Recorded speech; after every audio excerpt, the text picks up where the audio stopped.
It's Operation Babble with Myke Shrews. It's pop culture, music, movies, TV too. It's time to explore life. It's Operation Babble time.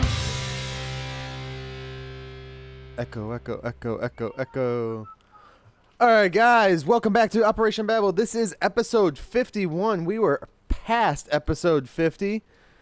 And today I have with me again Austin Mosher. Austin? How's it going, guys? And we are going to be going over our top 5 2019 movies.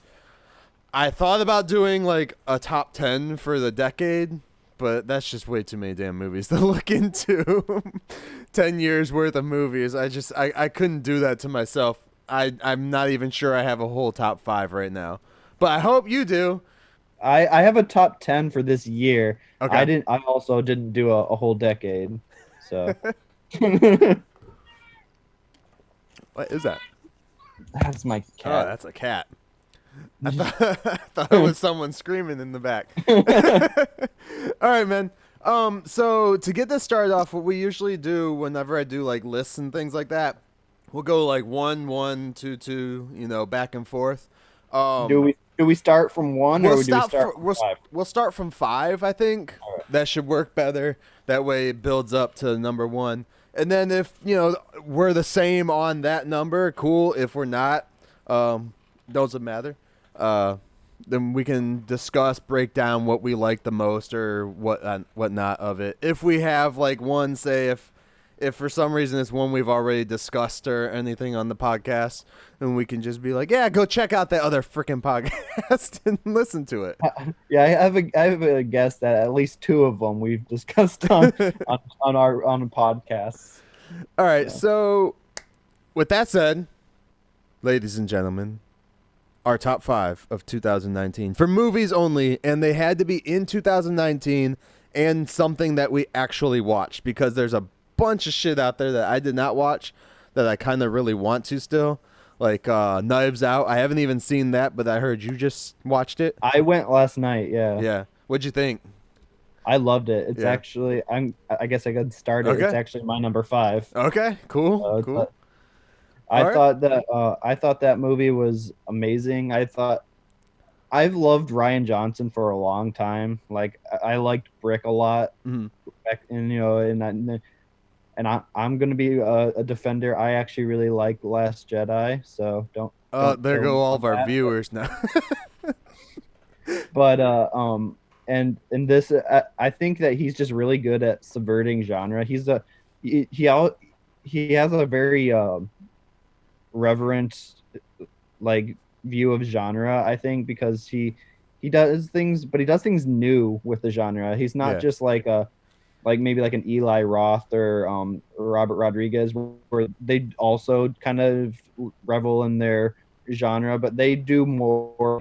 I'm gonna do it almost exactly like they would have done it then. Yeah. But Ryan Johnson does it like he makes like the old genres feel new. Like, who knew that you could do a whodunit and make it feel different than like the million like Agatha Christie and Sherlock Holmes kind of things? But it does. It feels very new and fresh and like funny in all the best kind of ways. And I think like Brick was genius at that, and I think to some extent even like the subversion of like the Star Wars mythology and Last Jedi. Yeah. has Changing that. up stuff that, Yeah, changing up everyone's stuff. used to. He's not afraid to like take the tropes and turn them on their heads, Mhm. and I like that. I've only There's- seen The Last Jedi once in theaters. Mhm. And then like I've rewatched like the 2 scenes that I really liked a bunch of times. Even though I own the dang movie, I still haven't rewatched it yet, but I need to. So I definitely am gonna rewatch it before I go and see the next one. Of course, I'll probably rewatch like what was it, Force Awakens, and then this one, and then go see the new one. But Yeah, that's what I'll do too. But did yeah, you so ever my number watch 5 Brothers Bloom though that he did? The Brothers Bloom? I haven't seen that. That's one that I have been meaning to like hunt down, but I haven't yet. Yeah. That was a pretty good one. I think it might be on Amazon. I'm not sure. I don't remember where I had watched it recently, but that was one of Johnson's ones I was like, okay, that's pretty dope.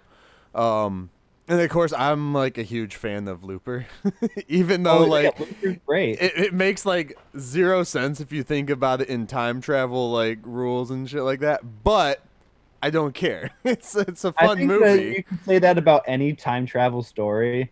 Like Yeah. there's like no time travel story makes sense if you really come down to like actually breaking Butterfly it down. effect. I think that's one of the worst ones. No, the Butterfly Effect 2 is one of the worst ones. True. But like the like Back to the Future has like a lot of plot holes that you can poke into it if you look deep enough. But sometimes Yeah. you just gotta look past it. I like Looper for what it was. It was With a fun Looper, movie. it's like, because with Looper, they are able to, and there's spoilers for Looper, they're able to, like, kidnap people in the future, I think it is, right? And then, Yeah. or no, in the past, and cut their limbs off, and then they're just, like, disappearing limbs on people in the future. When it's like, no. If you didn't have a foot when you were in the past, your entire life would change, and you wouldn't be driving that car anyways. It's like, no, that's not how that shit works. But it's fun to watch. It is, and Joseph Gordon-Levitt acting like a young Bruce Willis, Yeah. kind of convincingly too. Like, Yeah. at first you're thinking, okay, that's just Joseph Gordon-Levitt and some prosthetics, and he's doing a voice. But then after a while, you kind of just like buy it, and you're Right. like, yeah, I can see this as a younger Bruce Willis. And he does a really good job. I think that's one of my favorite Joseph Gordon-Levitt performances. Yeah. It's up there. I actually liked him in the one he did with ScarJo. I think he directed it. Don John. Don John. That was actually pretty fun. And now that I just said that, everyone's gonna be like, "Oh, he like Nymphomaniac and Don John. He must be a fucking perv." But no, I dug that one. Me and Nick watched that a couple years ago, and it was pretty cool. I actually liked the performances that both those actors, like him and ScarJo, gave.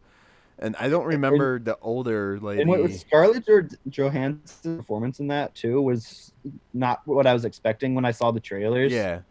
Like I wasn't thinking, because that was again kind of a weird subversion. You think it was going to go one way, like he's going to fall in love with this girl, but it's like, oh no, he kind of only dated Scarlett Johansson in general just because he was physically attracted to her, but she was actually kind of an awful person in that movie, and I thought that was surprising because she doesn't usually play like bad people. Like usually she plays at least. I don't think she's not very likable in that movie, but he's also not very likable for most of it either. So yeah. So your number 5 is then Knives Out. Knives Out. All right. Yeah. So on the same level, maybe not really. My number 5 is Fighting with My Family, the wrestling biography movie. One, because apparently I didn't watch many good movies this year. I really liked Fighting with My Family. I went into it not knowing it was a biopic. Yeah. I thought it was like fiction. Okay. And then I went and was like, wait, this is like actual people. Yeah, because I don't know anything about wrestling. It's about WWE wrestler Paige, anyways. Which when I was watching the movie, the only thing that I was just kind of thrown off of was like Paige is like super pasty white, and the actress that played her wasn't as like pasty white as her.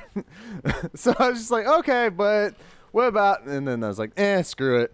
I actually like that one. It was I think The Rock helped produce that one, or Dwayne Johnson produced that with them. I think so, yeah. In WWE Studios or whatever did it. I know it was directed by Steven Merchant.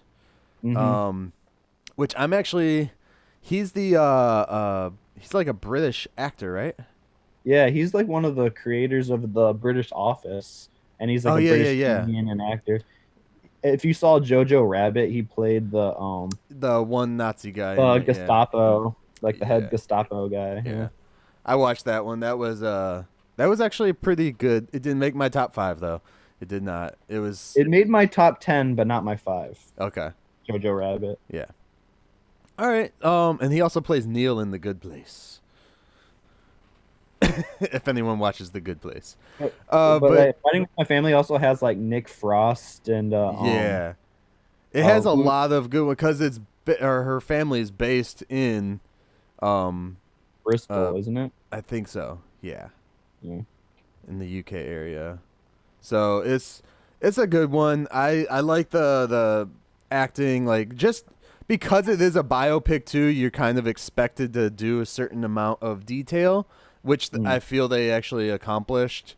And knowing, like, you know, how some of that shit works and stuff, like being able to see how they portrayed it in the movie is actually pretty good, with still creating a bunch of drama, of course, and lightheartedness. One of my favorite aspects of the movie, though, is that how like she was kind of, and like it was the brother who was really like this is what I'm meant to do, Right. and I think that storyline really resonated with me because, you know, it's how you feel as a creative person. You know, it's like you may like live and breathe something, yeah. but like you always come like just short, Yeah. or you don't have that whatever X factor that you can't create. You have to have it Yeah. to be successful in it. And I think that story with the brother I think really like resonated with, and how he kind of found fulfillment in what he did anyway. Yeah. I think that would resonate with a lot of artists, like, or people that want to get into the field of art, filmmaking. I consider filmmaking art, whatever people say. Yeah. It's art, especially with filmmaking. Even YouTube videos, like people will see, you know, if you don't have that right charisma, that right art to go into, you're not gonna get picked up as quick as anyone else. You know, like podcasting, the same damn thing. You have to have the same attitude, and then, you know, I've seen people that they don't have the and this is touchy subject possibly, but they don't have like the smarts to get ahead, but they have that persona that just jumps out even though they're not like really trying hard, you know. I mean, Right. and so they're the ones that like get like the push further more because, hey, it looks better on screen, or it looks better on, you know, whatever platform they're going to be on, or hey, your circle with a line in it looks better on my wall than this Picasso painting over here for some reason. Yeah, it's all those things. And again, it's not even necessarily the people either. It's, you know, what society's looking for at that time too. Yeah. You know, what And I think that's what Fighting with My Family did well. And she was kind of reluctant, and then she kind of had like the Rocky arc of like, okay, she's not as hot, or as, Right. you know, like, she's the odd one out of the female wrestlers. She's not as talented. And then she kind of works her way up, and then yeah. is able to actually like compete. And I thought that, as someone who had no idea, I never really watched wrestling as a kid, and I didn't know Paige was a real person. Yeah. Until like I saw like based on a true story, I'm like, oh, okay. So I was watching this and thinking like, oh, this is just an interesting, like, kind of feel good, Right. do what you like what makes your heart pump kind of movie, you know. And I was like, oh, this is a true story, which makes it, I feel, even better. And I think it's more affecting because, you know, like someone, you go to see like an Abraham Lincoln biopic, you know, Right. You know that. but like I didn't know this was a real person, and I got a whole lot of enjoyment out of it. Yeah. And it has elements that you resonate with, even if you're not interested in wrestling. Like, because if you're it hits interested all the in marks too. It's like drama, comedy, you know, real life circumstances, which can go either way, drama or comedy, depending on your life. And Florence, what's her name? Florence Pugh, or is that how you pronounce her last name? The actress that was in Midsummer. Okay. She was the actress that played Paige, Yeah. Yeah. and she did a really good job in this. Yeah. She I did. I, She did I pretty good. She's also in. I think she's gonna be in the Black Widow. No, yeah, she is. is Yeah, she, she's gonna be like her sister or that's something who. like that. Okay, yeah, that's right. I thought I saw that. Speaking of which, the trailer just dropped today, so we'll talk about that later. I don't want to segue too far, too quick. But yeah, so she looks like she's just on the rise, anyways. But Yeah, for sure. as far as fighting with my family, like to me, it hit every mark that it needed, and being a biopic, and then. Of course, being a wrestling fan too, like I knew somewhat of the story, but being able to see that, of course, I know biopics are sometimes either over dramatized or they add stuff in there to get certain marks hit, which is cool. Especially in the wrestling industry, if you do a biopic and you don't hit those marks, you shouldn't be doing a biopic about a wrestler because all those marks are there built into their story anyways. The one thing in the movie though that I was just like, I highly doubt that happened, but in my heart of hearts, I really wish it did happen. Is when like The Rock is up there, in the room with her and like giving her like the I think it's the phone call or whatever that Yeah, she's gonna get her break or some shit. And I was just like, I wish that happened, but I highly doubt The Rock just showed up one day just for one, potential person. yeah. I feel like that was they just needed to pigeonhole The Rock in because he's a Yeah. producer, Yeah. He and needed like to he's be one. on screen so much time for the Yeah, movie. so they're like, we'll throw this scene in because the one scene with him I think might have actually happened is the one where her and her brother like run into him at like a WrestleMania Oh or yeah, yeah, whatever, yeah, yeah, and then they find him and they kind of fanboy at him, yeah. and like that's like actually sounds like plausible of like okay that, but yeah, I think that other one is a little bit manufactured for screen Yeah. and to give Dwayne Johnson a little more to do, but Yeah. Also, Vince Vaughn is badass in this movie. I just like Vince yeah, he Vaughn. is. So Vince Vaughn's good. anything Vince Vaughn's in, even that Psycho remake that he did, I just love. So, all right. So that's my number 5, Fighting with Family. Yours is Knives Out. So number 4, bro. What you My got for number me? 4 is more obscure. I think that it's an A24 movie. Sorry, my cat is being annoying. My number 4, The Last Black Man in San Francisco. Okay. I didn't watch that one. Is it? It's got to be good then, right? It is good. That's by It's really good. A24. Yeah, Okay. and I saw it while I was actually on vacation in San Francisco, so I think that made it a little bit more affecting for me Okay. because I saw it in like this really kind of weird theater uh in San Francisco, and so like a lot of the places that they were filming I had like walked by and stuff like that, so it was pretty cool. Oh, the cast But it's looks great, actually. if you are unfamiliar with Last Black Man in San Francisco, it's essentially a movie about like the gentrification of San Francisco, and it's about these two friends who are, one of them is trying to live in this house that his grandfather built. Mm.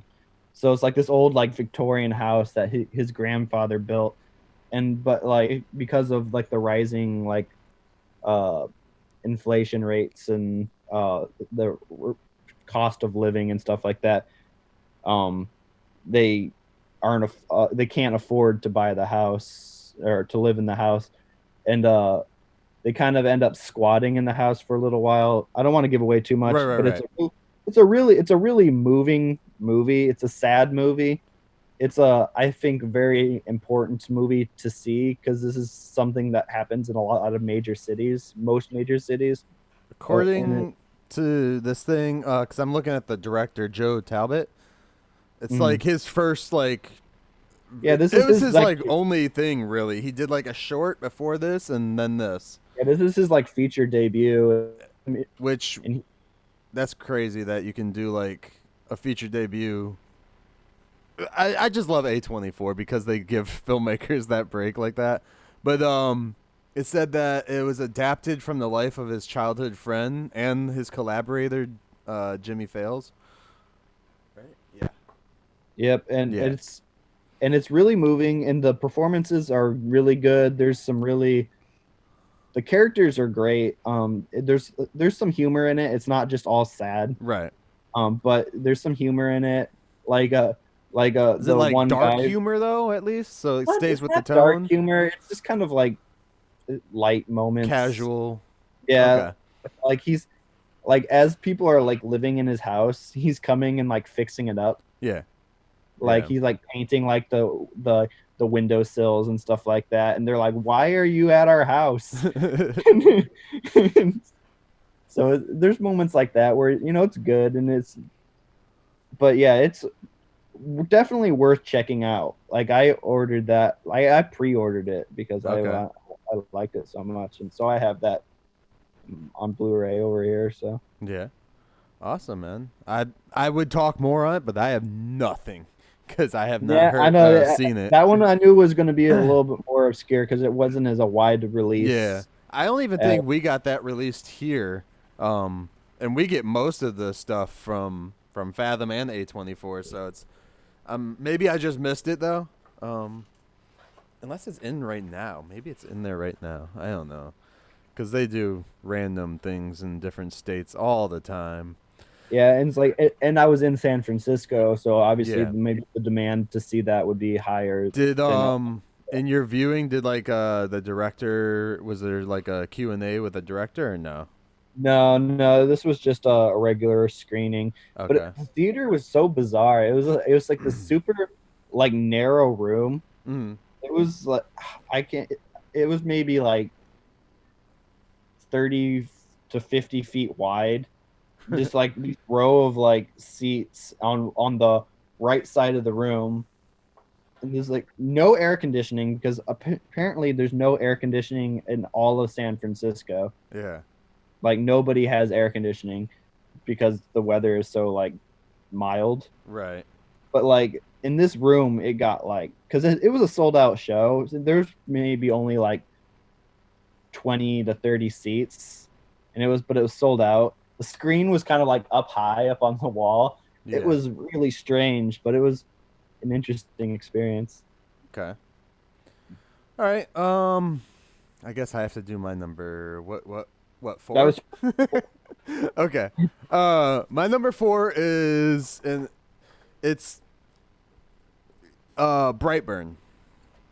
oh Brightburn by David Yarovsky. I don't even know how to pronounce the director's name, but it was written by the Gunn brothers. It stars Elizabeth Banks, and the kid in there was freaking crazy. I don't remember his name, but I like that one. It's because I'm a horror fan, of course, but it also takes it's based. Have you seen Brightburn or no? I haven't. I wanted to, Okay. but it came out at a time where I was busy and I wasn't Okay. able to make it to the theater. So I won't do any spoilers, but you know like the base premise of it. It's Yeah, like Superman. it's like the horrorized Superman. Yeah, look. yeah. Yeah. So like just being like a horror fan, being two a comic book fan, and knowing a lot of Superman stuff, being able to see it is kind of cool. And then again, I don't want to ruin anything, but the acting is actually pretty dope. There's some gory stuff in it though that I did not expect in this movie. Like I knew it was rated R and like classified as a horror drama, but I was just like, holy shit. Why did we need to see that? But it was just like, okay, yeah. So there was more gore in that than there was in Dr. Sleep, but that wasn't really a gory movie. There was more gore in that than the Child's Play movie, I would say, or about the same amount. And I'm just like, y'all shouldn't be on the same peg as like an actual horror doll killing people. but I'll say about it, because I haven't seen it, so I Yeah. can't speak on how I feel about the movie. I liked the character design, like the costume Oh, of the costume, yeah. the I don't know what the character's name is, but the Superman The kid. yeah, Yeah. like he's got that like weird kind of like bag thing over his head. They did a good job of making him look creepy. Oh, so apparently, yeah, the it does look super creepy. It even looks creepier. I don't know if I think they showed in the trailers. The kid actually draws out the costume on a piece of paper in the trailers, and like that's like what you see. Like, and I'm just like, one, how did the kid make it exactly like he drew it? But It's that suspension of disbelief that we yeah. have when like a high school Peter Parker in the first Sam Raimi movie makes that like amazingly perfect Right, the suit suit after the wrestling. Like now I have the means to make this. his what, like $200 win got him like all the shit he needed to make a perfect suit. And more, and like the spider oh no, he in that one that came out of him, that's right. Yeah, was that like- one he had like the little like that was part of the powers the spider bite Yeah. gave him, those webs. That's weird. Which is interesting. The kid is Jackson A. Dunn. So it's one of the no, I don't know who that is. But he also plays the young Scott Lang in Avengers Endgame when he does like the time travel bullshit and when gets he's turned like into a turning kid. into like a baby and Yeah. I thought I had seen him before, because I actually watched Brightburn after I had seen like Endgame and all that stuff, and I was actually surprised that Brightburn was still from 2019. I thought it was last year. Yeah, I didn't remember that came out this year either. Yeah, like I had to keep IMDbing like movies that I was gonna put on my list. I was like, "Is this it?" And then I realized, oh shit! Like half of the stuff I watched is from like 2018, 2017, and just hadn't watched it yet. So yeah, that's my number for Bright Auburn, the evil Superman. Now on to 3. I don't remember what I actually call him. I think they end up giving him a name, but Like an actual like superhero name? or Superhero kind of name? yeah, something. I think he gives it to himself, or maybe it's just a symbol. I don't recall actually. I have to rewatch it now that I can't remember that small detail since it's in my one I've top been 4. meaning to watch. It's on my list of like I have a list on my phone here of Yeah. like movies that I want to see and I have to see, and that's one on there. Yeah. I break it down like that. It's like, I need to see these. These are kind of okay. I might want to see these. And these ones are like, when it comes out on DVD. Yeah, I have my list divided up, if you can see. Yeah. Where it's like I have these ones that are like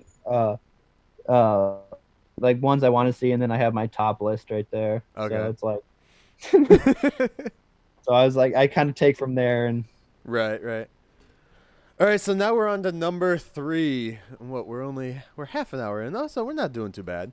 doing Number pretty good. 3, man. What's your number 3? my number 3 is Us, the Us. Jordan Peele movie. Okay, that's a really good one. Yeah, I didn't like it as much as other horror stuff that had come out this year, but it was a really good like story plot and everything. see what I like about Jordan Peele though is that stuff is horror, but I don't necessarily think of it as like horror. You know, like Don't you're be thinking, one of those. Don't be one of those. It's horror. I he does have a social aspect to his horror, and I think that makes it more affecting personally. Yeah. I don't like people when they're like, "Oh, that's not horror, it's thriller," or "That's not horror, no. that's like psychological thriller with some blood or psychological crime thriller." I'm like, "No, fuck you. It's a horror genre." Did it scare you a little bit? Okay, it's horror. There's But movies out there that could be horror I think his without horror killing. is like different horror. Like it's not. He's not going for like It's the a jump scares reinvention and of the- it. It's a reinvention, which is nice. Yeah, Which and I think that's something that's happening in a lot of horror movies that are coming out right now. Yeah, like you You had know, Midsummer, Samar, uh, in uh, Midsummer, Lighthouse, Robert Eggers and Ari Aster are both doing a really good job. Can't mm, think of the director's name, but the lady that directed the Nightingale and the Babadook, yeah. uh, I don't remember who it's did like the Babadook. uh, the Jordan Peele. There's a number Jennifer of Kent. yeah, Jennifer Kent. Uh, a lot these there's this group of like 30, 40 something uh like directors who are making like really interesting horror movies right now. I Hmm. think it's a new kind of rebirth of the genre in Oh a way, yeah, because they're taking like kind of like what I was saying about Ryan Johnson. They're taking some tropes of the genre and turn them, or like they're mixing genres, so like, not necessarily um one thing. right. You're So you're just getting a mashup of everything. like Midsummer is like a breakup teen movie mixed with like a Wicker Man horror movie. Mm, Like it's a weird mashup, but it somehow works. right. It's There's and I think I think they started doing that like a lot more after like the because you had like in your traditional like um horror was like your Bela Lugosi, Dracula and stuff like that. And then then you got more into they did started doing a lot more with the Universal monsters, Frankenstein and all them guys. mhm. And then it was after that time frame where they tried to do some shit with like what was it the creature from the The Black lagoon Lagoon. and then Yeah. all that and then it evolved somehow into the 80s slasher genre. It's Well, all horror. well, it's like Hitchcock did a lot of horror, Yeah, like it was in the '60s, you or had with like Hitchcock, you had uh House on Haunted Hill. Wes Uh, Craven. no. No. Shit. Why is this? I'm gonna hurt myself when I don't remember this one because I just watched the original like that he freaking did. Vincent Price. Oh, Vincent Price. Yeah. Yes. Because I just watched the black and white one that he did like back in the day, way back So in it's the like day. so I think that like the kind of Norman Bates. Norman Bates kind of thing, that kind of idea kind of evolved Which into a did slasher in the '70s and '80s. did you actually since you said Norman Bates, did you watch the Bates Motel show that they had? I think it was like on FX or something like that. I started it, but those shows where I watched a few episodes and I liked it, Uh-huh. but then I kind of fell out of it, and then I never got back to it. And Yeah. it's one that I've been wanting to actually It's go back and rewatch. it's one I started watching and I watched like 3 seasons of it, I want to say, and then like I fell off and I just never caught back up, so I haven't continued watching it yet. So now I feel Well, like I have to rewatch the whole thing. I'm just like I don't know if I want to do that. my issue with TV is a lot of times the separation between the two. So like one season I can be like super into a show, Yeah. and by the time I wait like a year or 2 years, whatever, for another season, then like that mentality of that excitement of that I was feeling is kind of gone, and I have to kind of amp myself back into it. Right. And I feel like that has happened to me a lot recently, where it's just like I really like the show The Good Place. Uh-huh. And I watched the first season on Netflix like a year or two ago, like it was a while ago. And I just now started the second season, Like I say, and there's they're like about 4 on Netflix yeah, right now, they're on their fourth now. which is But the like last season, yeah, the one that's on TV now. but like I had only seen the first season, and I remember loving the first season. Yeah. And like you'd think like I'd jump right into season 2, but it took me like what 2.5 years or whatever to finally watch season 2, and I'm loving it again. But I kind of need to get back into like Yeah. this groove, and I that's feel my sometimes once a show is like to a certain point, like it's almost better to just wait till it's canceled. It's yeah, like might as well just finish it all up. Cause I did that with unfortunately the Arrowverse stuff that I got into when I broke my leg last year. It's like, yes, I'm gonna milk that too, people. Just like Kevin Smith milks his heart attack, okay? But when I broke my leg last year, I started watching the Arrowverse because I'd been told to watch DC Legends of Tomorrow. I was like, people are like, dude, that's your jam. You're gonna love it. So I started watching that, not realizing there was other shit before it. I just watched the first season, fell in love with it so much that I put myself through watching Arrow, Flash, Supergirl. Like I got addicted to watching all of them in order as it went along and stuff. And I was just like, and now like I'm completely caught up to like this week basically of what they're going into with the new crossover. And I'm just like, I don't want to wait. Just give me the damn episodes. Just drop the stuff. It's one of the reasons I'm kind of like upset with Disney Plus doing the once a week thing with that shit. Granted, I'm not watching Mandalorian right now anyway, so it doesn't matter. But it's like once a week stuff. I'm like, no. I pay for this. I want it all right now. It's like, don't make me wait.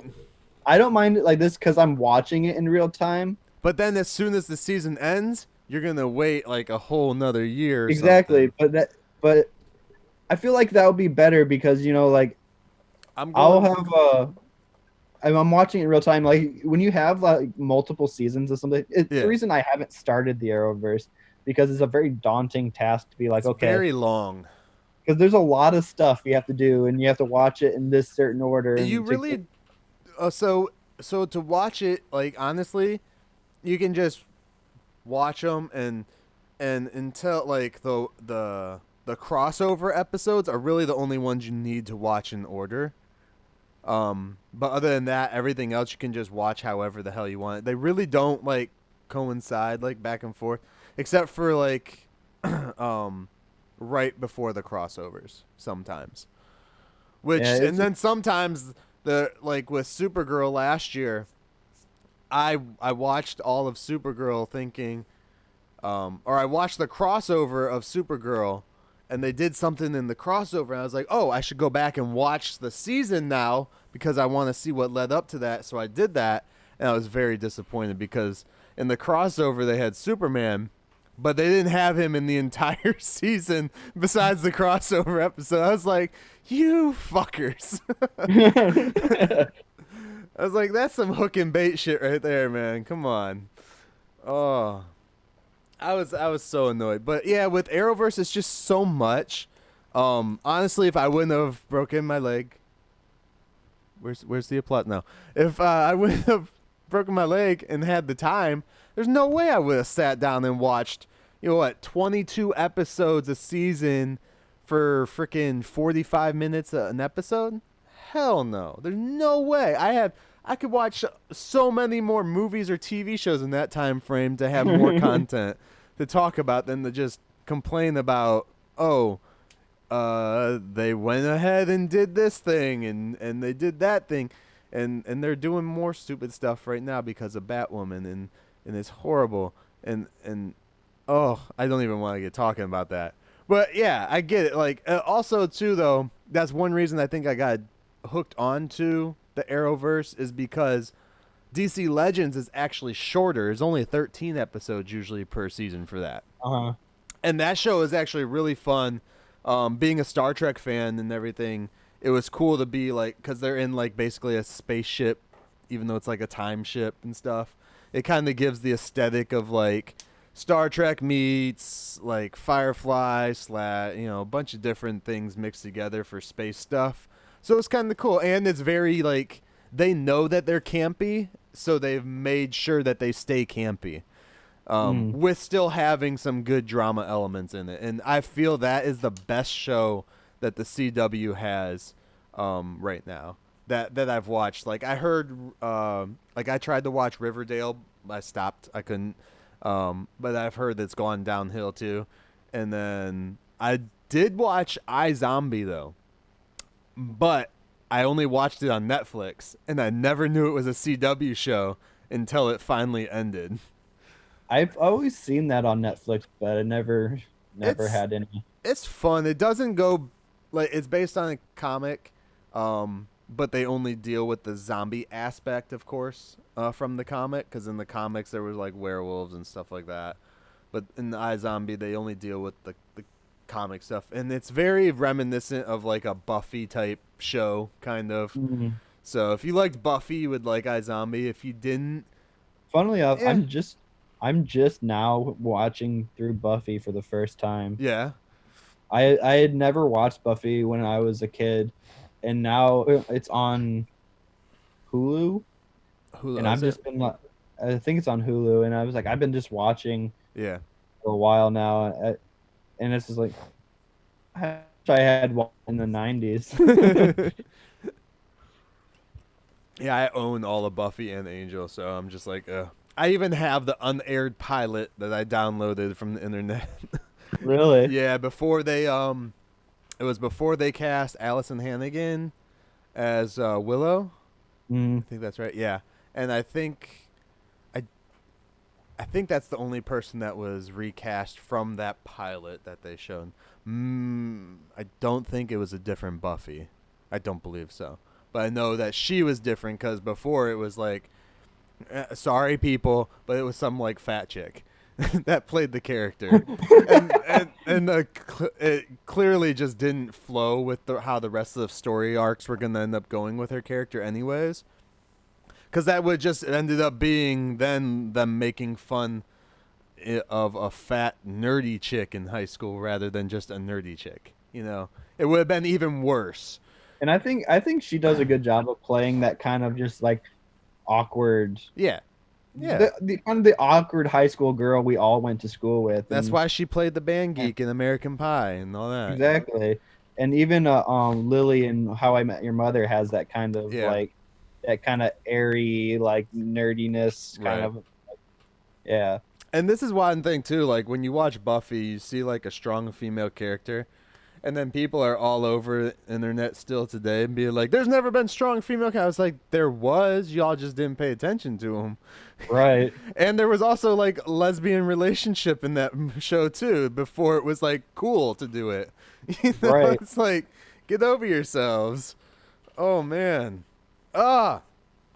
Okay. So, Anyways, so what's your number 3? my my number 3. What was yours again? Us. Us. Okay. We didn't really talk about Us, but yeah. And The social went off stuff on a that he tangent on- does in Us is really good.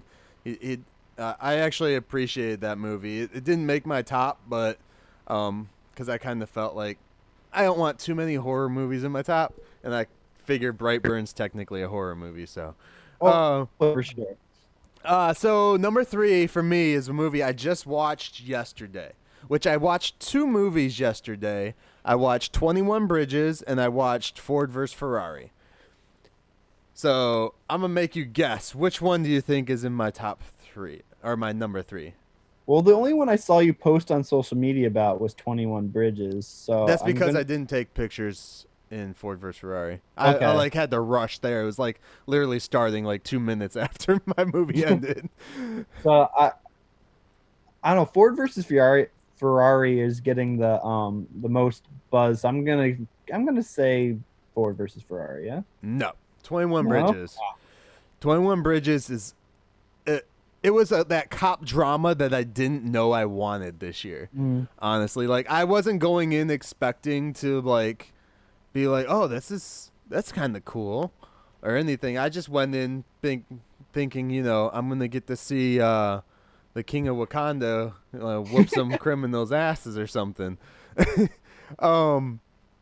And being in that one, there was actually a couple decent amount of groups in the screening, so I got more reaction from them too from it. And I was like, okay, that means that hit that mark, it hit that mark, it hit that mark. And they made a lot of references to like slang things or like hip hop characters and stuff like that in the movie to where it makes sense for like, because they're cops in New York, and they're like narcotic cops and homicide cops and stuff, so they have to like integrate into these things, into these factions to understand how all the criminals work. So it was kind of cool to see just a nice a nice cop drama again. You don't get enough crap dramas. Right. It's very reminiscent of like some of the cop dramas that we had back in the 90s, but with like a today's touch to it. And they actually added in a little bit of a decent amount of action for it, but it wasn't like overblown. By the Russo brothers, right? Yeah, that was Russo brothers produced it. I don't recall the director. I for some reason I thought the Russo brothers had directed that together, but then I was like, no, they wouldn't have had time because this was like being shot like around when Endgame was like finishing up. I feel like that's all a deceiving thing in advertising, is like they're always like from the Russo brothers or whatever, but it's not necessarily mean that they directed it. No, when they advertised it, it was like from the something minds of Endgame or something. Yeah, it's like the visionary minds or something like that. I was just like, wait, what? The director is Brian Kirk, which he's worked on like Game of Thrones, Luther, Great Expectations, a bunch of different shows. Actually, it looks like.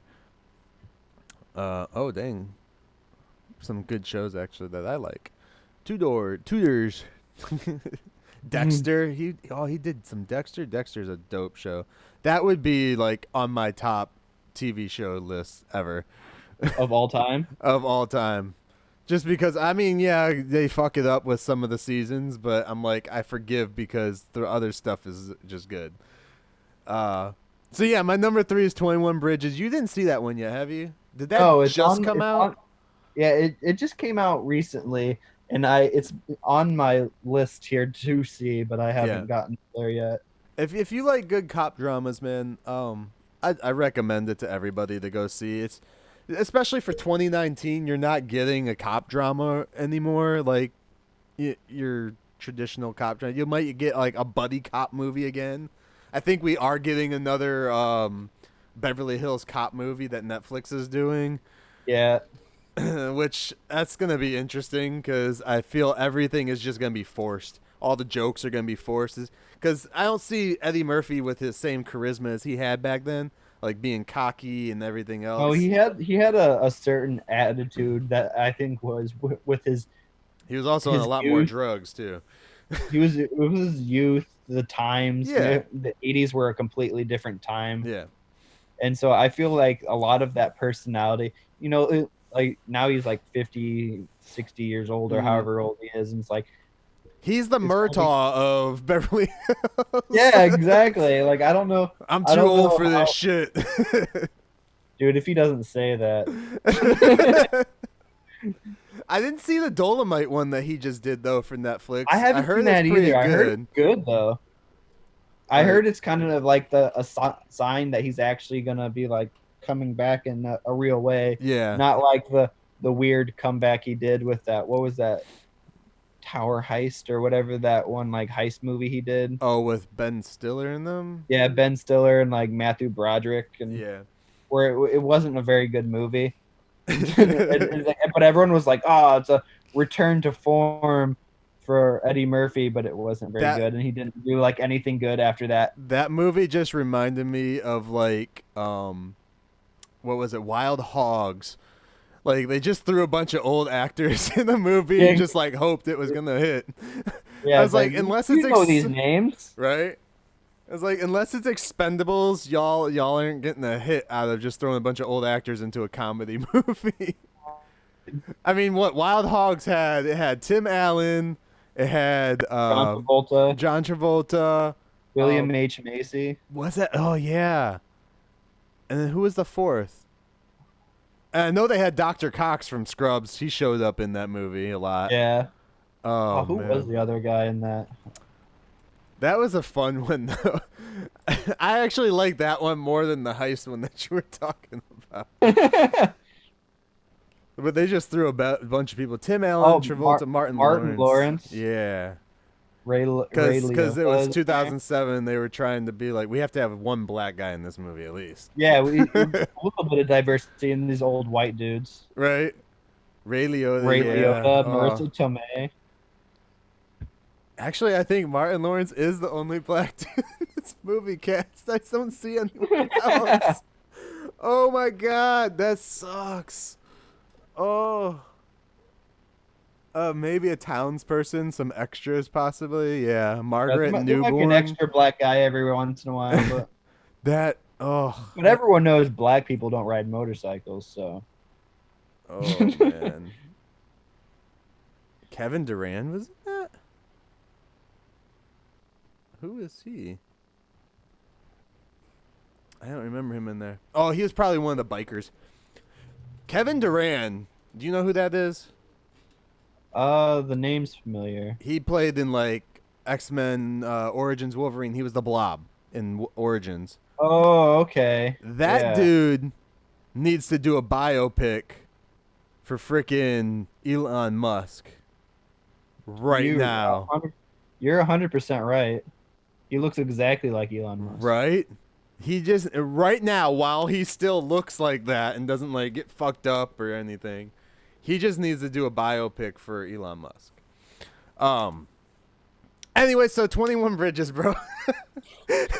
Great cop movie, great cop drama with some action and new elements to add into the traditional cop drama, which is pretty cool. I'm curious if they're trying to make dude kind of like the Denzel Washington of this generation though with it. So we'll see how it turns out for him. I hope he gets a good gig. So I mean, when you have a high profile thing like Black Panther, you know, he's going to get other gigs one way or the other. But it's like, yeah, he did that Jackie Robinson movie, like that biopic of 42. That was I'd like that. I did too. That was good. He did. Let's see. I forgot he played in that one. Yeah.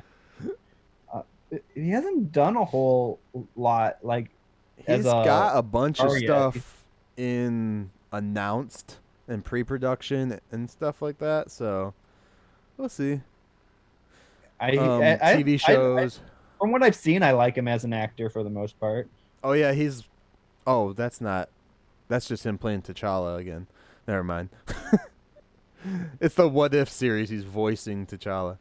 Oh, that's right. That's like animated. Yeah, he was in Gods of Egypt, that horribly CG'd movie.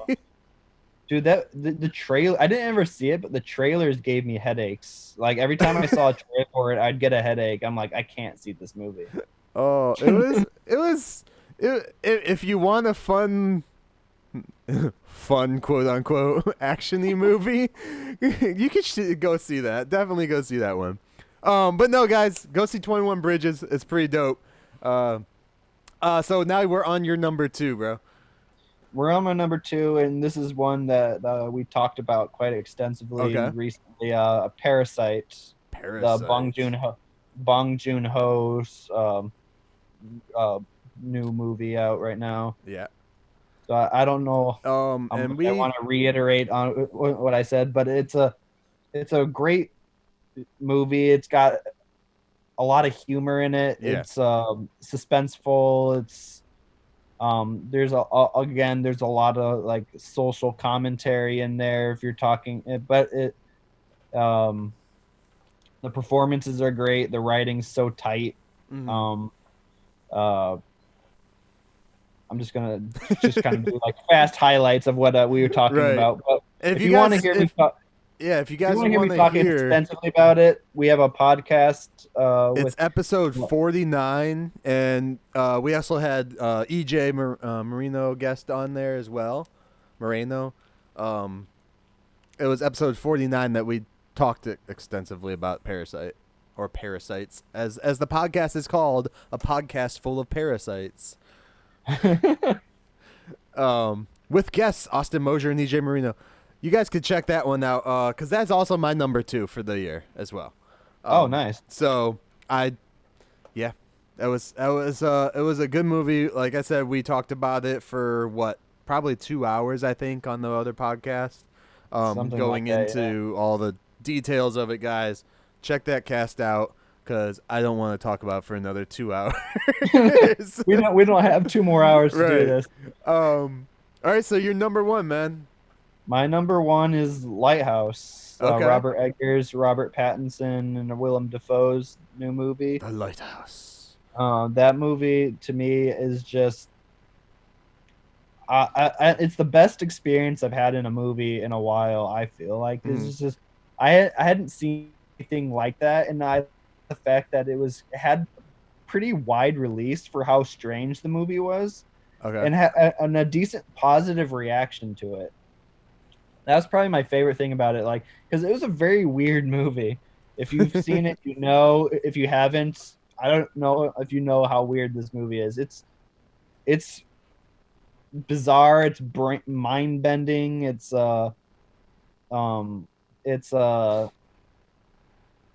beautifully shot. Like it's the aspect ratio is shot in like the style of old films like M. Oh yeah. It's shot like on this remote island where apparently it was held to film, and the performances from Robert Pattinson and Willem Dafoe are incredible.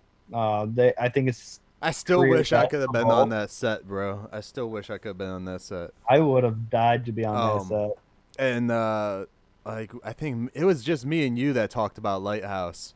Yeah. We went probably about 2 hours or so. I think I cut like 20 Yeah, minutes I off think or we went over, but we went on quite a few tangents. in Yeah, that yeah. cast, so. And that was, I believe, episode 47. Yeah. 47 with me and Austin, where we just blew freaking the Lighthouse's gasket right off. Like, and I did say something in the Lighthouse thing. I re-listened to that podcast a few days ago, actually. And I wanted to bring this up, since especially because I was going to be on with you. Like I said in there, that for some reason, like I thought when he started screaming was like him touching the bulb, but my dumbass didn't think about the fact that it was the 1800s and they didn't have bulbs in the lighthouse, so Yeah, it it was would like have been a flame. flame. Yeah. So I wanted to make sure people know I understand that. I'm not a fucking retard. I was just thinking and talking way too fast. I listened to myself and I was like, wait a minute. It was the 18th. No. They were fucking carrying gasoline up there. What the hell do they need gas for if they have a bulb? But yeah, so with that said, number 1 for me is also the Lighthouse, dude. I just love the creativity that went into that film. Is something that we didn't see the whole rest of the year, and we won't see for the rest of the year for the movie lineup that I've seen. And again, these lists are from things that we've actually seen, because there are a couple of movies that Shia LaBeouf put out that I wanted to see. I'm hoping I can see them before the end of the year, but I'm not sure. I know Peanut Butter Falcon I saw, and that's really good. that one's on Amazon or Netflix. Which is that? I don't know if It's out maybe yet, but I don't heard know it's if it's going out to yet. one of those. but Peanut Butter Falcon, that made my top 10. It was actually Okay. in my top 5 until last night when it got nudged out by Knives Out. Right. So it's at my number 6 on my list. Yeah. But Peanut Butter Falcon's really good. I'm still waiting to see Honey Boy. Yeah. And remember, people, Austin likes Ryan Johnson, so you can find Austin Mosher on every social media platform via Austin Mosher. Attack me, everybody. Hey, but a lot of audience. It's got a very high audience reaction on Knives Out. So you can't I've hate been me seeing for- nothing but good things about it. I'm gonna hopefully try and make it to see that this week. yeah, so roast me for liking Last Jedi. I don't care. But yeah, I want to see Peanut Butter Falcon. I swore I saw it on one of my streaming services. I just haven't had time. It might be. I don't know. And then, of course, the like bio-ish pick that he did, where he plays his dad and stuff. What is that called again? Honey Boy. Honey Boy, yeah. I want to see that one. Yeah, there's a number of movies that are still on my list to watch. Yeah. And then, of course, I haven't gotten around to The Irishman yet, so. The Irishman is another one, but that's 3.5 hours of my time at home. If it was in a theater, I think I'd just go and see it right now. But because I have to sit at home and watch it, and there's like so many more distractions, it's like, okay, I have to do this at night. Yeah, a night that I'm going to stay too awake. late, because then you're going to go until like 3:00 in the morning with this thing. So. Right. So there's also 1917 is coming out still. Oh yeah, 1917. And I feel that's going to end up making my top 5. It's going to end up pushing some stuff out. And everything then, I've heard from that is just incredible too. Yeah. A Hidden Life, that new Terrence Malick movie, looks pretty good. Uncut Gems, the new Safdie brothers movie. Yeah, I've heard mixed things about that from different people, so I'm kind of like, I want to check it out. I'm also one of those people who actually likes Adam Sandler movies as Adam Sandler. So, and then I also like seeing him do dramas as well. Like when he did Spanglish, I was like, this is actually pretty good. I like that. I don't know. Sometimes people get used to certain things or nicks about actors. Like I think what was it called? The Shoe something that Adam Sandler did on Netflix a few years back. Oh yeah, one of his Netflix movies. What was it? The Cobbler. The Cobbler. That's what it is. Yeah. Yeah, and I like that, but I heard so much shit from it. People were like, "Well, he does this, and it's so reminiscent of like Happy Gilmore or something." Like, it's his face. What do you want him to do? He can only act and emote in so many different ways, guys. Right. Oh man, it's so stupid. I do want to give out some honorable mentions. Just they weren't gonna make my top 5. But I want to throw them out there as like I liked them. So Spider-Man: Far From Home, I know got mixed reviews all across the board, especially from fanboys. Endgame, Avengers Endgame, just because it blew everybody out of the water. And then of course Joker, even though I don't like praise the movie, but I also don't hate the movie.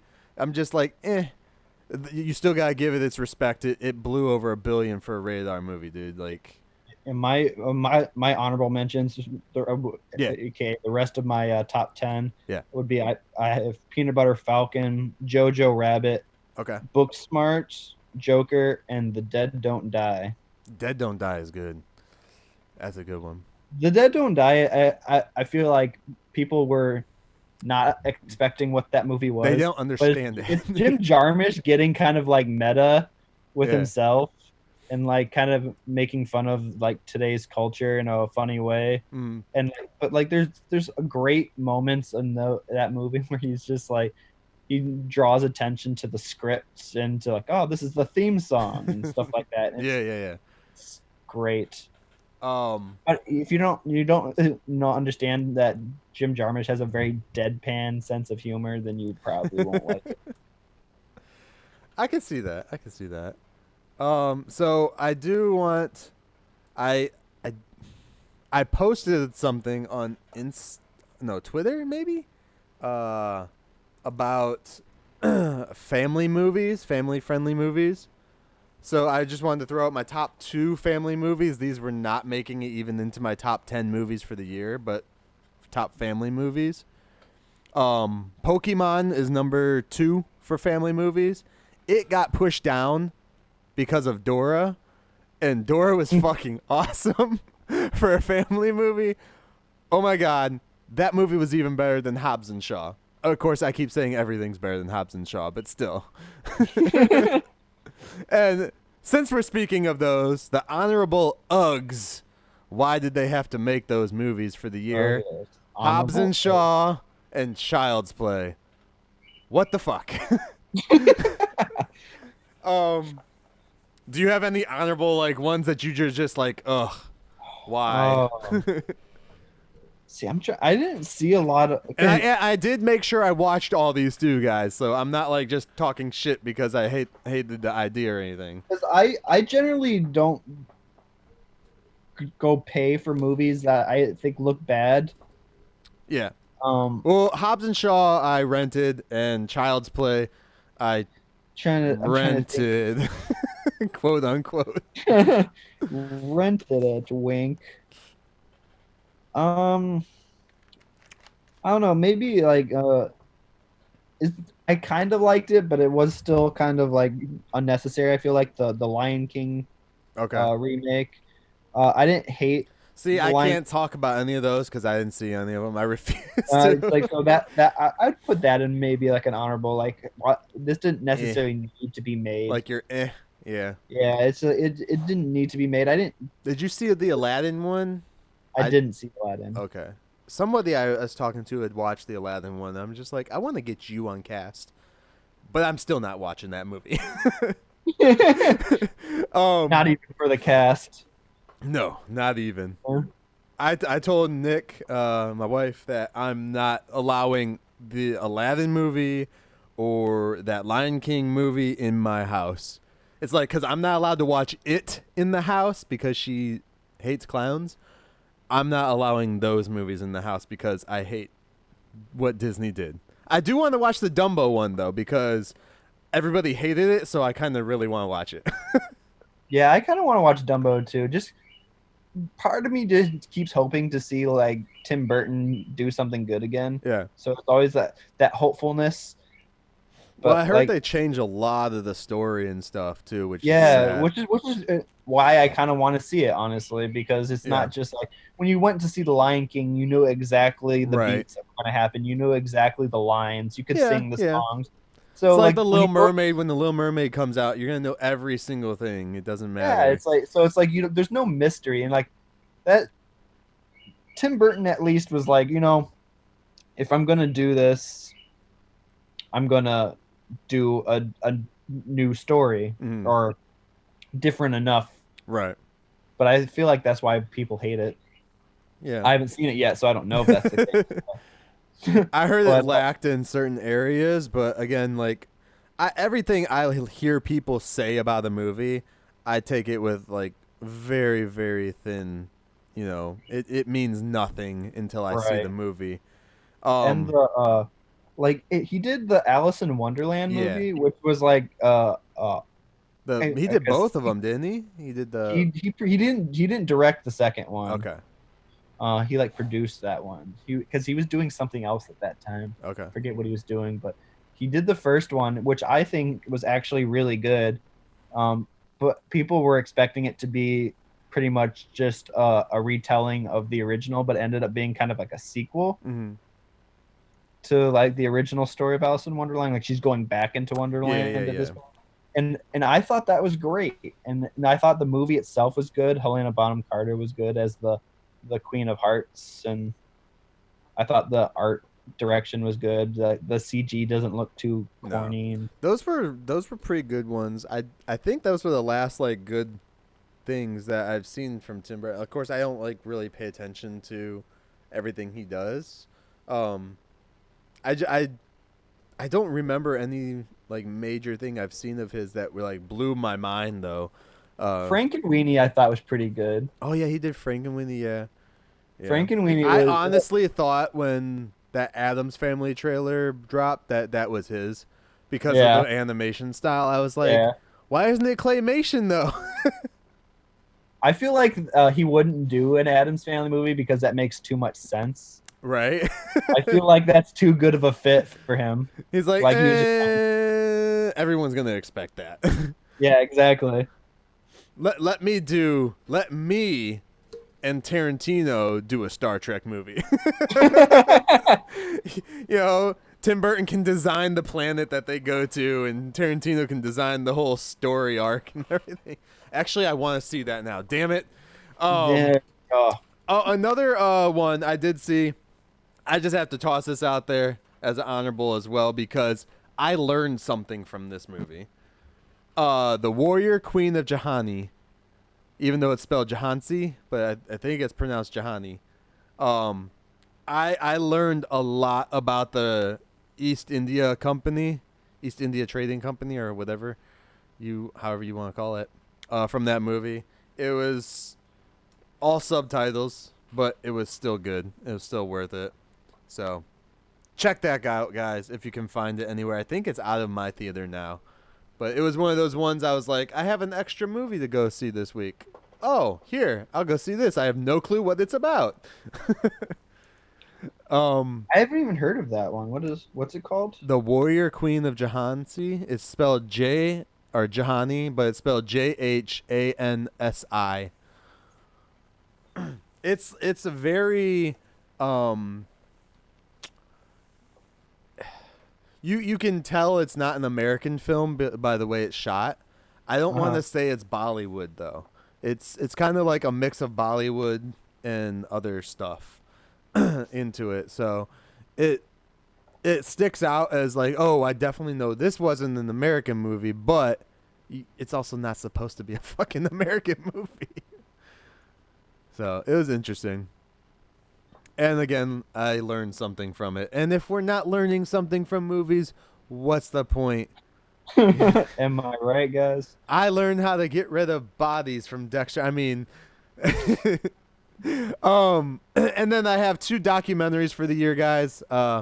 What We Left Behind, the Deep Space Nine documentary, which is out on Blu-ray now. And then, and that goes in about DS9 and all that stuff. Deep Space Nine, Star Trek, and you get interviews and all that fun stuff. And then Never Surrender, Galaxy Quest documentary, which I just watched. I wanted to see that so badly. Oh, it was so much fun, and you hear the way like the actors talk about each other, and then they have like a somber moment in the documentary too, for shit, what's his name? Hans Gruber. Oh, Alan Rickman. Alan Rickman, yes, thank you. Why did I forget that? They had like a somber moment in there for that, and I was like expecting it, so I was like, cool. I was hoping that they had shot some of it before he had passed, though, so we could hear him talk about the stuff, because he was always like really cool about everything he talked about. But we didn't. So definitely go check those 2 documentaries out. Even if you don't like documentaries, I think that the style that they've been doing these like documentaries on like TV shows or movies is actually pretty entertaining to people that don't even like documentaries, because you get to it's basically like a big BTS video of the show or the movie. That's pretty much what they are, and it's really cool. The trailer for the Galaxy Quest one looked really good. I didn't watch the trailer, honestly. I just heard that there was a Galaxy Quest doc, and I was like, that's me. It played before like a movie. It was like oh really? It was like a Fathom event ad, and it was like it played this, and I was like, oh, I didn't know this was happening, but it looks good, but I didn't actually get to see the Fathom event. There's only I was working. I think it only played one day, and then of course it's gonna be out on Blu-ray probably in like a month or so. And another one I want to see, but I just have to wait either until it's on DVD or Blu-ray, and or they come to my town, because it's the Jay and Silent Bob reboot movie. I want to see it, but they won't fucking put it out anywhere. He's doing this dang tour. I'm just like, come on, man, just let me watch it. You can put it in theaters now. You've made enough money from the tour that you can just get it in theaters. Yeah, they did the Fathom event for that. That was like a weekend, and then they did 2 days of it for Fathom, and then they're doing the tour, which is like $50 a ticket. Yeah, it's like I didn't want to pay $50 to see it. Like I want to see it, but I didn't want to. Did they come to your guys' area already? Yeah, I think they came to Detroit. Okay. Yeah, I think they did that already. Well, that's all I got for our top 5. Again, my top 5 is The Lighthouse, Parasite, 21 Bridges, Brightburn, and Fighting with My Family. And they're all actually pretty different, too, so that's pretty good. Mine was The Lighthouse, Parasite, Us, Last Black Man in San Francisco, and Knives Out. and you just make me look like I'm like a buffoon because I put like Bright House and or Brightburn and 21 Bridges on mine. I try So- not to be a snob for these, so Snob. I honestly just go by like, did this impress me this year? Yes, it did. yeah, I literally Endgame just go didn't by what I impress like. me, so that's why I didn't get on there. I liked Endgame honestly, but I didn't like it enough because it did move me emotionally too. So I'm not like one Yeah. of those like this isn't cinema or Right. whatever. I'm not one of those guys. But like It missed a lot of marks for that one. Infinity There was- War is better than Endgame, I would say. I think it was too. I think the emotional resonance of the finale was good. Yeah. I feel like there's some structural issues with Endgame. The whole personally- center point, like the whole while they're traveling through time, was kind of just like, you could have cut that entire thing out, Yeah. except for like the Nebula stuff maybe, and that's about Yeah, it. there was a number of things. I thought The big like- battle at the end. like the forced like female character like we've talked about before, the forced female Yeah, superheroes moment was like a little bit of an eye roll moment for me. it was an eye roll moment I think for everybody. It's like, oh, they are doing that in this moment. There was a number of things that kept it off my top 10, I think, but yeah, I mean the funeral scene was fantastic. yeah. Tony Stark's funeral scene was really good. Like I actually got a little choked up, a tear maybe strolled down my cheek a little bit, but it was like it was good. You know, it's like 12 years or whatever of like our lives, Yeah. like 22 movies, and you're that pan through the audience of all the characters and stuff was like, wow, this is Yeah. It had It was its cool. moments, but it just lacked as like an entire thing. exactly. Like it that has was its my- like clicks or it's like clips for like YouTube, but other than that, it's like okay. I mean, putting in like hot topic type thing.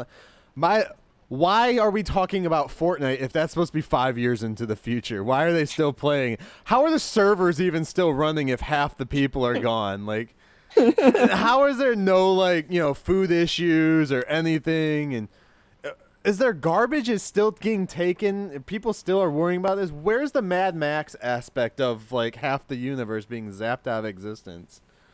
Come on. Anyways, anyway. Speaking of Marvel though, the trailer for Black Widow dropped a few hours Yes, ago, and you watched it. Yeah, I watched Right? it this morning. Like you messaged me this morning. It's like, make sure you've watched Yeah. that. And I'm like, I didn't even know it existed. He's like, there's a trailer? I was like, yeah. So what did you think, dude? Like, I watched it like I thought it three looked, or four I times. thought it looked really good. Like because honestly, I was not excited that when I heard that they were doing this movie. Mhm. I thought maybe it'll be fun, but like Natasha's dead in this, Right. and like it's like. But is she? Is she should have really? gotten a movie a long time ago, I feel. Is she really dead? And Is she really? and, like now they're doing like a prequel thing, but like they should have done a prequel thing a long time ago. Like everyone wanted the Hawkeye and thing, Yeah. like buddy cop kind of like superhero thing, and they should have done something like that like a long time ago in like phase 1 or 2. But You- no, we know we had what's to gonna wait until happen the at the characters end actually of killed this. off, and then there's like. You know what's gonna So happen I at the wasn't end, excited dude. for it, but then I saw that trailer. He's ignoring me. No. What? I I didn't hear what you. I didn't honestly hear what you said. I said, you know what's gonna happen though at the end, right? I have a feeling she's gonna be alive No. or whatever. Captain America's gonna zap in and grab her and zap back out into the present time, and that's how we get Natasha back. No, I don't know. I thought it might have been a little too late, but then I saw that trailer. I'm like, wow, this actually looks. it Good, needs you know. polished up. I feel, but it does look really good. It's like got the Jason Bourne type stuff into it with like the spy crap, anyways. Yeah, One of my favorite things I read one time is like Yeah. that Jennifer Lawrence movie Red Sparrow.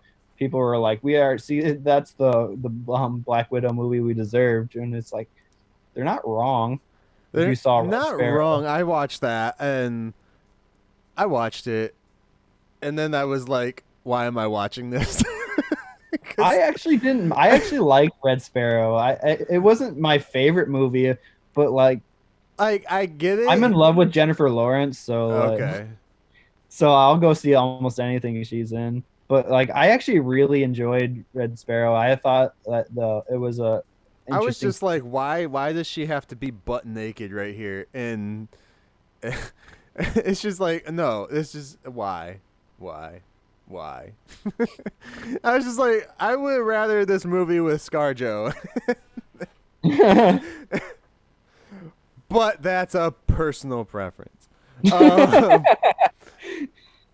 Yeah.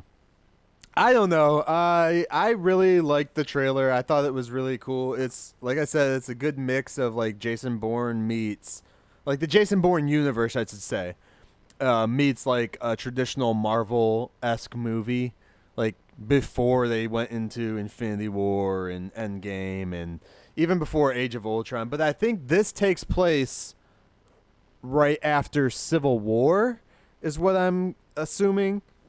And that's what other people have heard. I was trying to place where this took place because I couldn't figure it out. Because she's talking From the about like the shit that's happened, so I get that. Right. But then it's like, so to me, it's like unless her entire family dies in this movie, why the fuck weren't they helping? Right. Fight anything? Yeah, It's like that's one of these things that Marvel's gonna have is like when they do these prequel movies or these in between movies from movies they've already done. It's like you're gonna have all these characters that like should have existed in Yeah. the world. They are gonna exist at all. you're gonna screw yourself. And then it's like, okay, so you're gonna do a She-Hulk TV show, right? So when did She-Hulk get created? Was she around when the big fight was happening? Why wasn't she there at helping fight Thanos? I like to say both. To not piss anyone off. Yeah, I don't know why. Like, I like David Harbour in the trailer though. Yes. I like what I don't know how well he did with his other movie that came out this year. Hellboy. I didn't Hellboy? watch that. I haven't seen that yet. I heard it was just a complete and utter like bomb. Which is Yeah, sad because I like him as an actor and I like Hellboy as a character. I didn't think that he should have been Hellboy though. I still say they should have just got Ron Perlman back and I mean, I feel like if you have enough interest to reboot a franchise, you should at least finish the franchise that Yeah. started. You know, like instead of rebooting it and doing like, oh, we're gonna do a new version, maybe create the third one of of the Del story. Toro's. Yeah, so I would much rather see that. with that, this is what I heard. This is just heard. You know, it's not specific, but Guillermo del Toro, they wanted him to do the sequel to, what's that kaiju movie that he did? Pacific Rim. Pacific Rim. They wanted him to do the second Pacific Rim, which he didn't end up doing. And he said he'll do that if they let him do Hellboy 3. So they didn't let him do Hellboy 3, and he didn't do Pacific Rim 2. And so they did a new Hellboy that sucked and a Pacific Rim 2 that sucked. I was like, y'all So should have just they like... got the worst of both worlds. Yeah. I was like, not only did us fans get the crap, but like y'all got screwed in the box office just because you wouldn't let dude make one fucking movie he wanted before the other. It's like y'all are stupid. And If Del that's Toro true, but that's what that like rumors and stuff were going around like. But Del Toro is one of those visionary directors we have right now, Yeah. where like his like, yeah, you can do something like it, like with Pacific Rim 2, but he has a certain like style that just works. You know, like his movies are just good, and you can't really emulate it like well. His movies are good. Your movie's bad. You need him. I would have watched Pacific Rim 2 if he had directed it. I'd like but to see him but do a Marvel comic book movie, a Marvel movie. That would be I interesting. I would too. That would be a I don't know if he would do it. I think he wouldn't because of too much stipulations they have on shit. Yeah, he's a But getting him to do the Blade movie, because his Blade, the sequel Blade to 2 Blade 2 was the best Blade movie. I will 100% take that to my grave. It's the best. The first one, but okay. I like the first one a lot, but Blade 2 for me is the best Blade movie. I didn't like that every Blade movie kept like jumping like the gun on the world building. They're just like, oh no, it's just a council. Oh no, it's this bigger council. Oh no, there's fucking Dracula. I like the Nosferatu like type. I forget what they're called. I think they're Nosferatu, but the vampire things that have their mouths open. Yeah. I think that that is one of the best like creature designs of this century. Like I think that's really interesting. I think. Did you like it when it was on the Pomeranian in Blade 3? I laughed really hard when it happened. I remember when I saw that movie. I thought that was the funniest thing I've ever seen in my whole life. Yeah. I think Wesley Snipes thought that whole movie was the funniest thing he probably saw in his whole life too. He did not like that movie at all. No, he didn't. Oh man. Anyways, how did we get here? Because of the actor, right? From Black Widow. Okay. Anyways. Oh wow, yeah. We took a detour. No, the Black Widow movie looks pretty dope. I am definitely, well, as always, I see every Marvel movie in theaters, so I'm going to go see it in theaters. I feel, though, that I hope it's not a little, too late for it. Like, I hope that's what I'm hoping. But the trailer at least renewed my interest, where I was not interested in it at all. And then I saw that trailer, I'm like, I'm at least curious now. Yeah. Like, a little excited and a little bit more curious. I hope that like the fans out there that are like invested in the characters don't feel like, oh, this is just gonna be a waste of my time because this character means nothing in the universe now. Like I hope that doesn't happen. They have to be doing something in there where it's relevant to the rest of the series. Unless they bring her sister becomes the new Black Widow, which I guess is possible, especially with, as we were talking about, like Florence Pugh or however she pronounced her last name is kind of coming up, so maybe she does take the reins as Black Widow and continues that on. But dude, if this movie is only like ScarJo for like the first half and then the last half of it is like after Infinity War, I'd be fucking pissed. I'd be like 5 years later, right in the middle of the movie. I could see Marvel doing something dumb like that, though. That's the thing. It's like, oh. I'm just curious as to what the direction that this next phase is going, because I don't see how they're going to, like, so they're doing a horror movie with Doctor Strange. I'm like, how horror? Because I saw clips from Mandalorian, and Mandalorian was supposed to look like a adult show, and it's a kid show. No offense. Whoa. But Star Wars has always been for kids. Yeah, I mean, no matter what people say. It is. I actually watched a documentary about Star Wars recently. Which one? It was. I've seen a few of them. So. What was it called? I actually have one. It was one that I watched on Disney Plus. I got Star Wars. Was it that one? Mm-hmm. Oh no! If it was on Disney Plus, it was probably like an actual thing. Yeah, it was about the making of like the original trilogy, and they like touch on like the prequels, but not much. But it was really interesting, and they straight up said that, and their audience was like kids. Yeah. For the whole thing, and it's like, and then now we're all adults, and we're complaining that it's like a kid.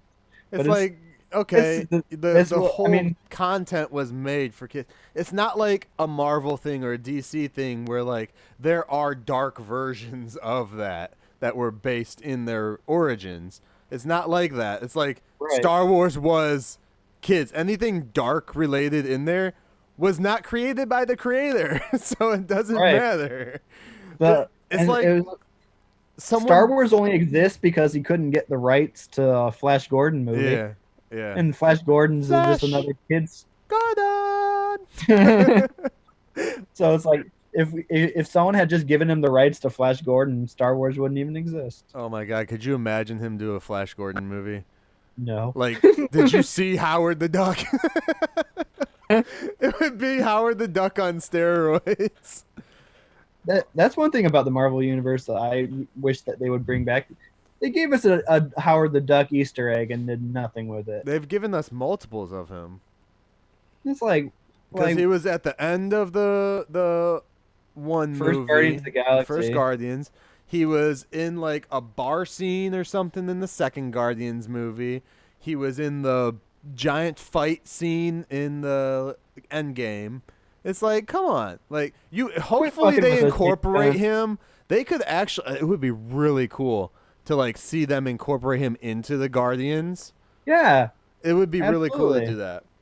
Like I want a good Howard the Duck movie. Or That's- he can be like he was, you know, like even in the cartoons they had Howard the Duck and Rocket Raccoon like knew each other, and like Yeah. Howard like would get them weapons and shit like that. So it'd be that anything, just bring him into James the Gunn, universe if more. you're listening, we want this movie. After the next Guardians movie, I don't think Gunn is going to be on anything else. I think No. Disney's just like, we're going to bring you back to get people to shut the fuck up and watch this movie, and then you're just gone. Well, then he's probably going to be doing all the DC stuff because now he's got the Suicide Squad. Suicide Squad thing going Yeah. on. So he's just gonna, Dude, he's just I gonna- hope they elaborate into the universe of Brightburn, because that he could make his own cinematic universe with his brother in that world, and that would be really cool. James Gunn would be a good architect of a universe because I feel like he has enough Oh, respect yeah. for material and like And he's know been how. through different like companies from like Troma Entertainment all the way to fucking Disney and Marvel Studios, and now Warner Brothers DC. You know, it's like he's been through enough of the big guys to understand how all this architecture works to make it possible for himself to just create something from scratch. Kind of like how M. Night Shyamalan did with The Glass, Unbreakable, and Split. Yeah. Like he made his own short mini thing there, and then And at it the took end, him like 20 years to do, but he did it. well, that's because his Unbreakable was way ahead of its time. That Yeah. was so ahead of its time, by probably like what, almost 10 years. Yeah. Yeah. It was before the whole superhero thing became cool again. You Yeah. know, it was just he made the superhero movie and people are like, what? But I love Unbreakable. I remember watching that as a kid thinking it was sweet. And then I watched it again. I'm like, this is still good. You want to know some truth here? I watched Split and just loved it. And then the end credit scene they did with Bruce Willis, I didn't know what the fuck it was because I had never watched Unbreakable. Really? And then I went back and watched Unbreakable based on that. And then I was glad because then they announced Glass. And I was like, oh, shit. And I was so happy. I'm surprised you grew up and didn't watch Unbreakable. That's surprising to me. Yeah, me too. Because my wife had even seen it. And she's like, you never saw this? I was like, no. I was Especially like, because of how big of a superhero fan you are. And Yeah. like M. Night Shyamalan at that time was like a big like see, though, I didn't horror like fence. probably the biggest thing of his that I watched when I was younger was Sixth Sense, and I was like in love with that. And I guess it just like fell off. I didn't have fucking internet back then to like look up stuff and find out where movies were. I watched whatever I thought was cool in the theater if we went to the theater. Or, Right. oh, sweet, I found the VHS for 25 cents at Allied Records. Shout out to Allied Records if they're still in business, but I highly doubt it. They are. They are? They're still kicking. Yeah. Oh, nice. There you go. It's an ad. It's $100 right there. If I keep It's an talking ad for about it. a small company in Toledo. Sponsor. But yeah, I'm excited for the Black Widow movie. I am we too. keep getting so fucking far away. Yeah, we took that like Guillermo del Toro detour. Now we're on like I don't know what M. Night Shyamalan Yeah. Movies. movies. I wow. So, with that said, I think that's all that needs to be said. that's all that needs to be said. Do you got anything else, man, before we get going out of here? I think I don't know. I think I'm tapped out. All right. Well, with that said, guys, then thank you for tuning in to another. I'm teaching my kid how to pronounce bigger words, so we go another episode of Operation Babble. Austin, as always, thanks for joining me today, man. Yeah, thank you for having appreciate me. it. Thank everyone for listening. Yeah. Made it till the end of this. Hopefully after the holidays we can do some more stuff. Hopefully you can get one of your projects out, dude. Yeah, I know. I need to. The holiday season for me is like ridiculous because I work retail. Yeah. So like I remember retail. Oh my god, all the fucking music. From November to like January is like ridiculous. Hopefully after the holidays I can like set some time aside and actually like produce something that I can actually like promote. Yeah. Just turn on your iPhone in the grocery store. Everybody does it, and then you record dumb videos in the store. Is it a grocery store? Or Yeah, it's a retail grocery store. Yeah. Retail, grocery, it's all the same thing. It's They all just play the Christmas music from like, November 1st. Yeah, until, gosh, January 50th. There's not 50 days. I know that. Google. I feel like it's about that right now. Like I hear Christmas music and it brings me no joy. All right, guys. So with that said, my quote of the day is from The Sixth Sense because we talked about it for like 2 seconds. From Cole Sear. Hey, Austin. I see dead people all the time. I see dead people. All right, Austin. Thank you for joining me today. Yeah, thank you again for having me. All right, man. We will talk to you guys later. Thank you again for tuning into Operation Babble. You just finished another great episode of Operation Babble. You can catch every episode of Operation Babble on all your audio streaming services, including SoundCloud, iTunes, Spotify, Stitcher, Radio Public, and more. Don't forget to like us on Facebook at facebook.com/Operation Babble. And join the conversation today by searching for the Operation Babble group on Facebook. Links also in the description. Don't forget to find Myke on all social platforms, including YouTube, by searching Myke Shrews, MYKESHREWS. Thanks and have a great day.